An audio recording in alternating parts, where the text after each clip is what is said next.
Hey designers! In this video, I'm going to show you how to first remove the background in Premiere and later how to export it in a transparent format. So, first of all, here is the video that I have right now. To remove the green screen from it, select the video, go to Effects, and search for Ultra key. Double-click on Ultra key to apply the effect to this layer.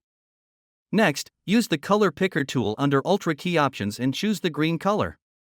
Boom! The green color is gone. Now, to export it, go to File, then Export, and click on Media.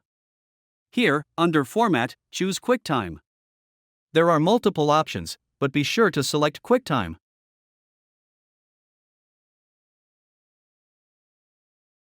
Next, go to Video Options.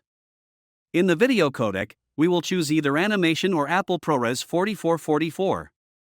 These are the two codecs that will help you create a transparent video. Now, click on More Options.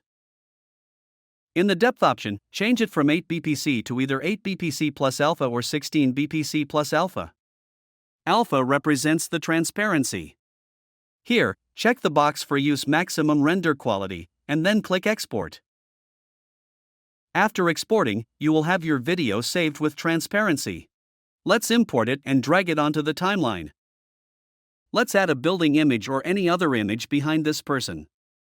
First, move this main layer above so we can place the building layer below.